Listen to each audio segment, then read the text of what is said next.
روایت ہے حضرت انس رضی اللہ تعالیٰ عنہ سے فرماتے ہیں کہ فرمایا نبی کریم صلی اللہ علیہ وآلہ وسلم نے تم میں سے کوئی مومن نہیں ہو سکتا آنا کہ میں اسے ماں باپ اولاد اور سب لوگوں سے پیارا ہو جاؤں۔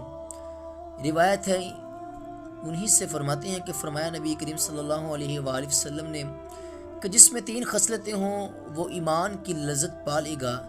اللہ اور رسول تمام ما سوا سے زیادہ پیارے ہوں، جو بندے سے صرف اللہ کے لیے محبت کرے، جو کفر میں لوٹ جانا جب کہ رب نے اس سے بچا لیا، ایسا برا جانے جیسے آگ میں ڈالا جانا۔ حضرت عباس ابن عبد المطلب فرماتے ہیں کہ فرمایا نبی کریم صلی اللہ علیہ وآلہ وسلم نے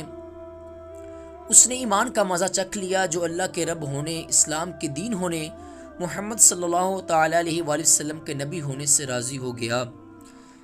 ابو ہریرہ رضی اللہ تعالیٰ عنہ سے روایت ہے، فرماتے ہیں کہ فرمایا رسول اللہ صلی اللہ علیہ وآلہ وسلم نے جس کے قبضہ میں میری جان ہے اس کی قسم اس امت میں سے کوئی یہودی عیسائی میرا نام سن لے پھر ایمان لائے بغیر مر جائے اس پر جو مجھے دیکھ کر بھیجا گیا مگر وہ دوزخی ہوگا۔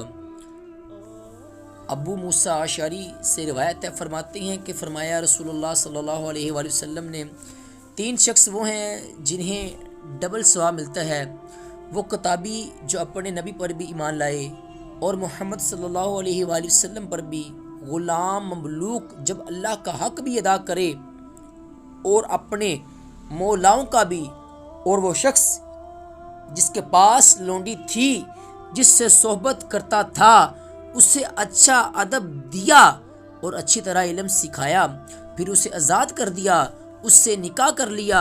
اس کے لیے دوہرا ثواب ہے۔ ابن عمر رضی اللہ تعالی عنہما سے روایت ہے، فرماتے ہیں کہ فرمایا